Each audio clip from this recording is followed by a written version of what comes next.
සියලු රෝගයන්ට මුල ආමාශය කියලා ඉසිහුරු පෙන්ලා දීලා තියෙනවා. මස් කාලා කිරි බොන්න එපා කියන. ගොඩ මස් දියමස් එකට අනුභව කරන්න එපා කියන.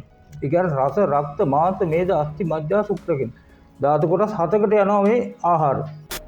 උදේ ආහාර වේල උදේ 6 ඉඳලා 8 දක්වා කාලය අතර ගන්න කියනවා. ඔව්. දවල් ආහාර වේල 11 ඉඳලා 1 දක්වා කාලය තුල අනුභව කරන්න කියනවා. හවස 1 6 ඉඳලා 8 දක්වා. පංචකර්ම කියන්නේ පළවෙනි එක තමයි ලය විරේක. මෙතනින් ආමාශය මුල සුද්ධ කරන එක. එතකොට දෙවෙනි එක තමයි කුස විරේක. තුන්වෙනි එක වස්ති කර්ම. හතරවෙනි එක නශ්‍ය කර්ම. පස්වෙනි එක තමයි රක්ත සෝදනය කියලා කියන්නේ. මේ පහට තමයි පංච කර්ම කියන්නේ. මේ පහ කරොත් ඒ ශරීරේ නැවත රෝග තියෙන විදිහක් නැහැ.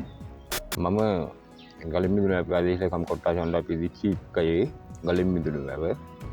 මම මේ ස්ථානයට ආවේ මට හදවත් රෝගී ප්‍රශ්නයක් තිබුණා. අනුරාධපුර මහ රෝහලේ ප්‍රතිකාර කරන වෙලාවේ වෛද්‍යවරු නිර්දේශ කරා මුද්දක් දාන්න ඕන කියලා වෑල් එකක්. නමුත් මේ වේද මහත්තයා ගැන ආරංචි කළ වේද මහත්තයාගේ තොරතුරු මත අපි මම මෙහි ආවා. ඇවිල්ලා මට වමන විරේකන විශේෂයෙන් කියන්න වමන විරේකනය කළා. ඒකෙන් වේද මහත්තයාගේ සිටියා හවස වෙනකොට ඔයාට මේ රෝගී තත්ත්වය අඩු වෙනවා කිව්වා වගේම හැන්දෑවේ 4 වෙනකොට මගේ රෝගී තත්ත්වය අඩු වුණා. රෝහලේ ඉඳලා ගෙදර ඇවිල්ලා මාසයක් විතර ඉන්න වෙලාවේ මේ අත දිග විශේෂයෙන් වම් අත දිග කැප්පම උඩට එනවා පල්ලහැට එනවා. එහෙම දරා ගන්න බැරි තත්ත්වයක් තිබුණේ. ඊට පස්සේ මෙහින් ඇවිල්ලා ප්‍රතිකාර කළා හවස් වෙනකොට කැප්පම අඩු වුණා. මගේ නැන්දම්මා පිළිකාවක් හැදිලා මහනුවර රෝහලෙන් ප්‍රතිකාර ගත්තා. ඊට පස්සේ ඔපරේෂන් කරන්න කියලා මේ වෛද්‍යවරු කිව්වත් ඔපරේෂන් කරන්න අරගෙන ඉවරලා ඔපරේෂන් කරන්න බෑ එයාට පැතිරිලා කියලා මේ ICU එකේ දවස් 3ක් විතර ඉඳලා ඊට පස්සේ ටිකට් කපලා ගෙදර එව්වා. ඒ එයාගේ තත්ත්වය ගොඩාක් බරපතල විදිහට තමයි තිබුණේ. ඊට පස්සේ අපිට මේ වෙද මහත්තයා ගැන ආරංචි වෙලා වෙද මහත්තයාට ටෙලිෆෝන් කෝල් එකක් දුන්නාම ලෙඩා එක්කෙන්න ඕනේ කවුරු හරි ඇවිල්ලා බෙහෙත් අරයි යන්න කිව්වා. දවස් 15කට බෙහෙත් දීලා තිබ්බා. ඒවා බීපුවාම ගොඩාක් දුරට එයා සුව තත්ත්වයට හැරුණා. ඊට පස්සේ පොඩි අමාරුකම් තියෙනවා කිව්වම වෙද මහත්තයා කිව්වා එක්කන් එන්න කියලා. පාරේ බස් එකේමයි වැවුඩ ඉඳලා මේ වෙද මැදුරට එනකම් ආවේ. ඒ ඇවිල්ලා ගිහිල්ලා බෙහෙත් බීලා දැන් හොඳ තත්ත්වෙන් ඉන්නවා එයා. මම මෙල්ලවානේ මට දැන් අක්මාවේ කැන්සර් එකක් කියලා අවුරුද්දක් විතර වෙනවා දැනගෙන හොස්පිටල් මාර්ගෙන් ගියා. ඒකල්ලා ගොඩක් අමාරු වුණා. අමාරු වුණාට පස්සේ මම මේ YouTube channel එකක් බලලා තමයි මේ මාමව නෑකමින් වෙනවා. ඒ වුණාට දන්නේ නෑ. ඒකල්ලා මෙහෙට ඇවිල්ලා දවස් 14ක් විතර බෙහෙත් ටික ගත්තට පස්සේ ලයිව් විරේක කරන්න ඕනි කිව්වා. ලයිව් විරේක කරලා නැවත බෙහෙත් ටික කරා. දැන් මං සුවාර්ථක ඉන්නවා. තිබුණ තත්ත්වෙත් එක දැන් 90%ක්ම හොඳයි කියලා හිතනවා. තාම මම ප්‍රතිකාර කරනවා.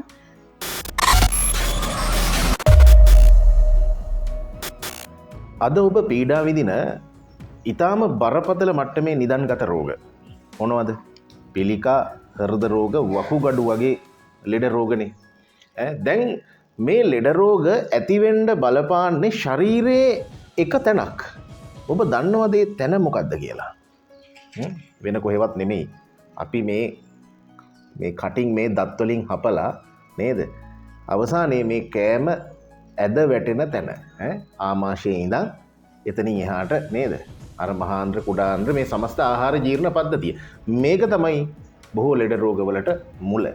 ඉතින් අපි මේ පිළිබඳව ලොකු හෙළිදරව්වක් කරනවා අද මේ වැඩසටහනේ. ඒ වගේම මෙවැනි නිදන්ගත රෝග තත්ත්වයන්, පිළිකා, හෘද රෝග, වකුගඩු වගේ නිදන්ගත රෝග තත්ත්වයන් මේ පරම්පරාගත ලය විරේක ප්‍රතිකාර ක්‍රමයෙන් සුවපත් කරන්නේ කොහොමද? ඉතින් මෙන්න මේ ගැන කතා කරන්න මාත් එක්ක මේ වෙලාවේ ඉන්නවා ලංකාවේ ඉන්න ඊට සුදුසුම පුද්ගලයායයි කිව්වොත් නිවැරදි.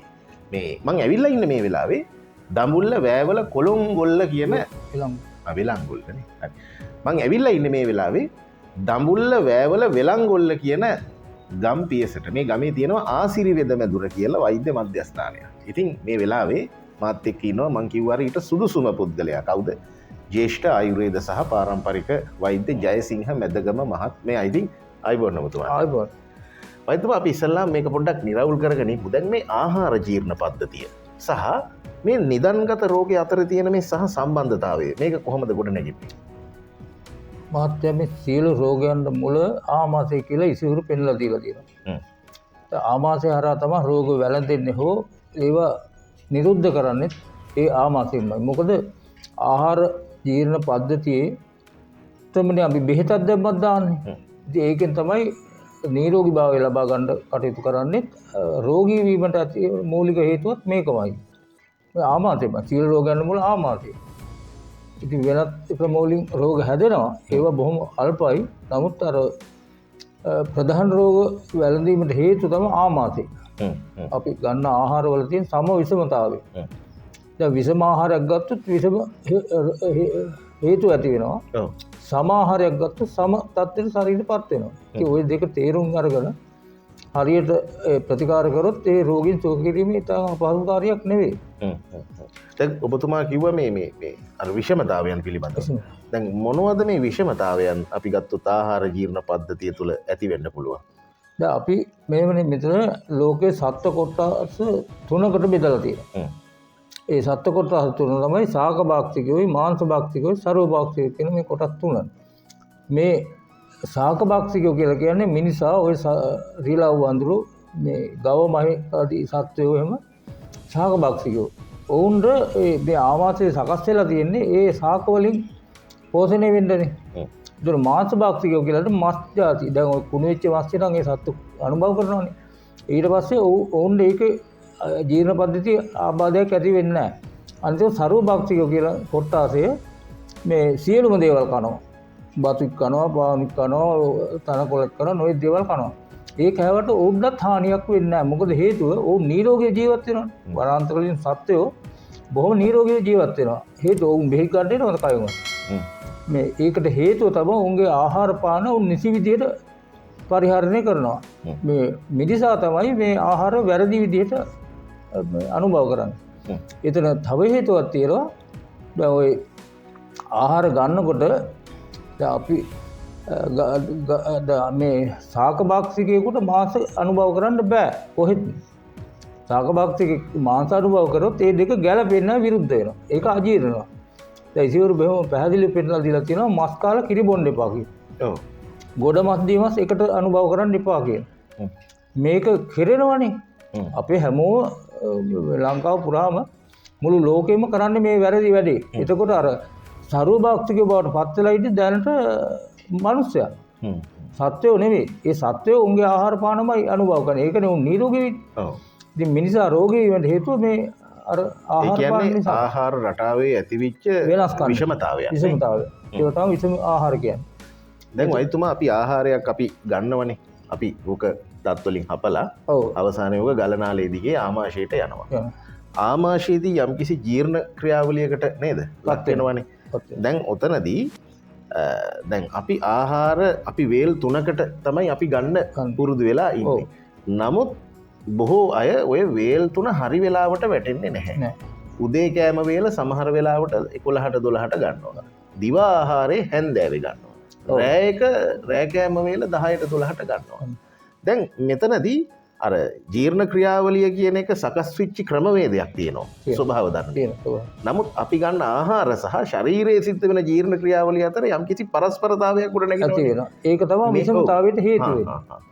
එතකොට දැන් නිකන් හිතලා බලන්න මේ අපි ගන්න ආහාර මේ සත්‍යයේ මේ පිහිටීම දිහා බලන්නකොට දැන් අපි ආහාරයක් ගන්නකොට මේක හොඳට හපලා මේ කුඩු කරලා තමයි ගිලින්නේ. ඒ මොකද ජීර්ණ පද්ධතියට පහසු වෙන්නේ. ඒ ගිල්ලයින් පස්සේ ආහාර ඇතුළට ගිනිච්චාම ආමාශයට වැටෙනවා. ආමාශයෙන් මේක පොඩි කරනවා එහාට මෙහාට.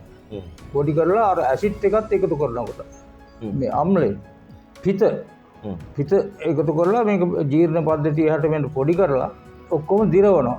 දිරවුවන් පස්සේ මේක කැඳ වගේ වෙනවා. කිරි එකක් වගේ. අර ආහාර ඔක්කොම දියාරු වෙනවා.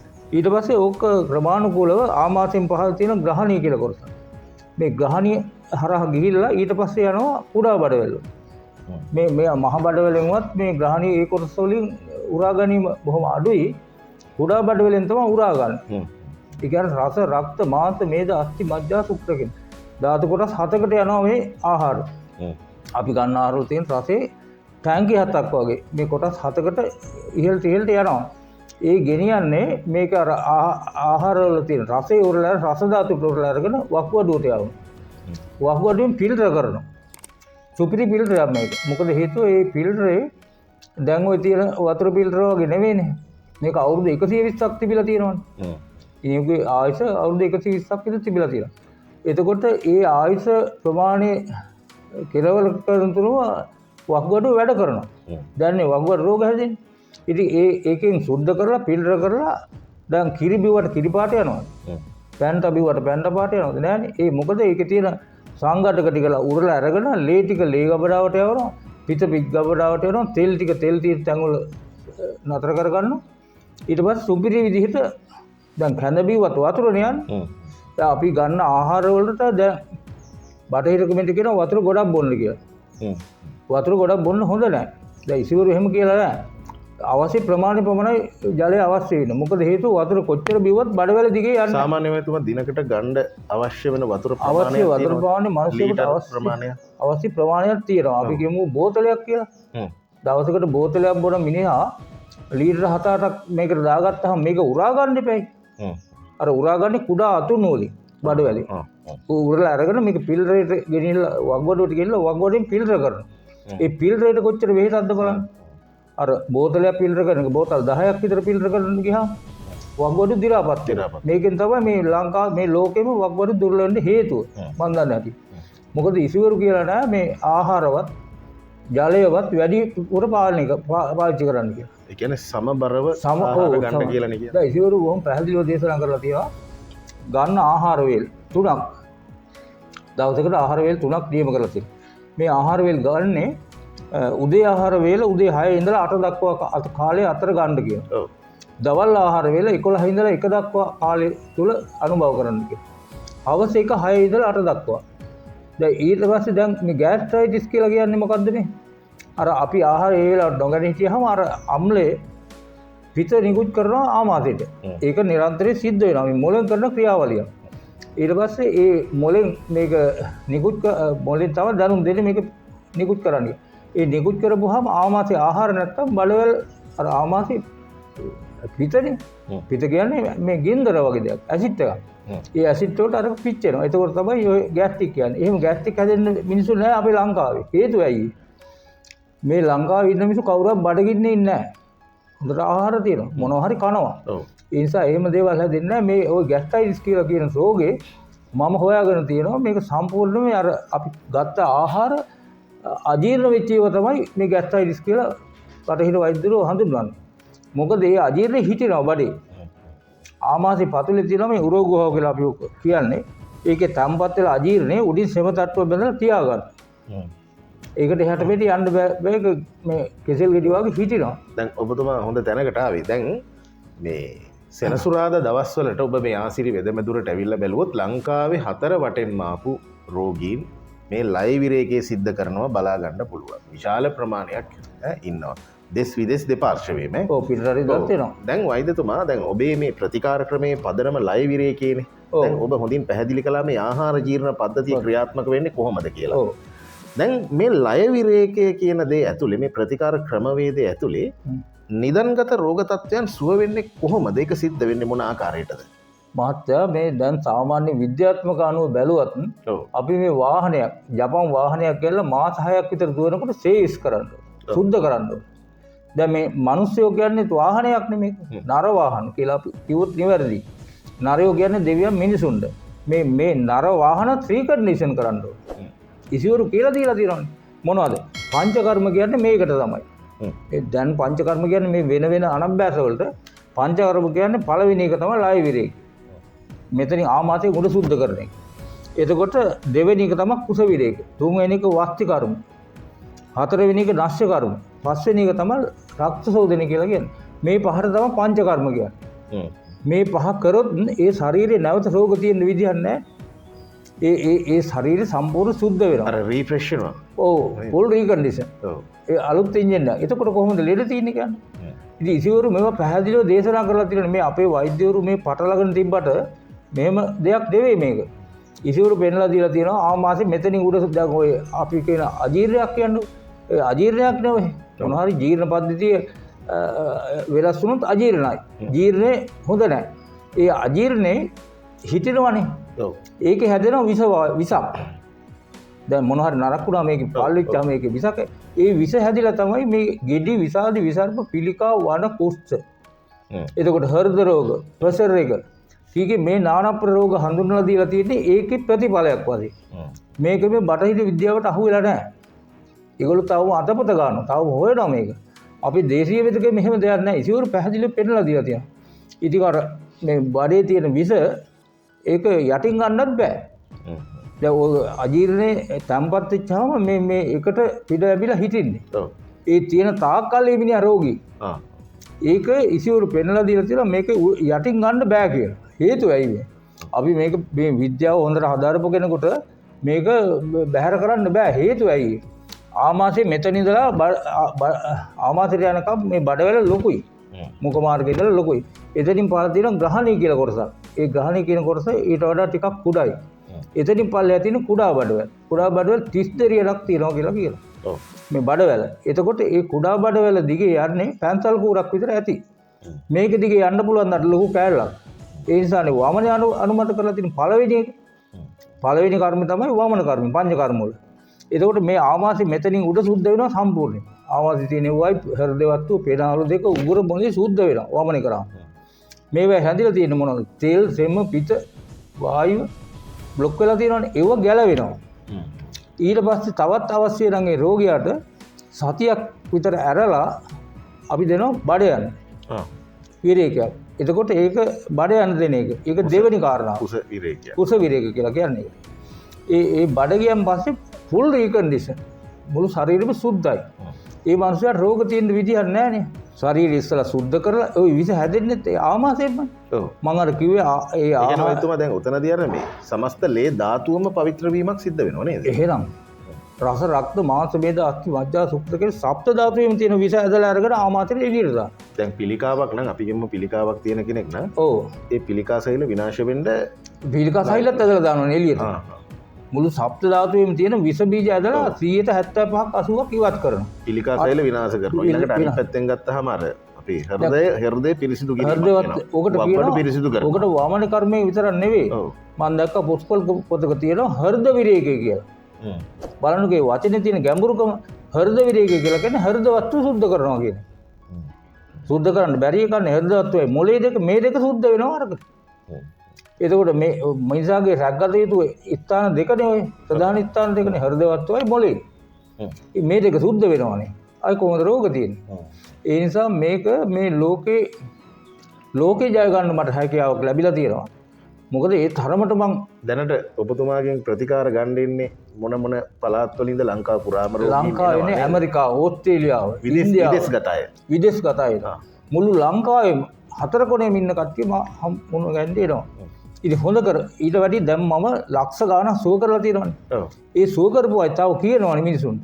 මට හොඳ උනේ අහවලා ඉන්නේ. ඉතින් ඒ තැනට එන්න ලැබුණේ ඒ නිවැරදිව වෛද්‍ය ක්‍රමය මම මේ කරන නිසා. දැන් අපි ගෙවමු මම දැකලා තියෙනවා වමන කරන තැන්වල බොහෝ දෙනා මේ ඒ වෙලාවේ මේ එන්න කියලා වමන කරනවා. ඔව්.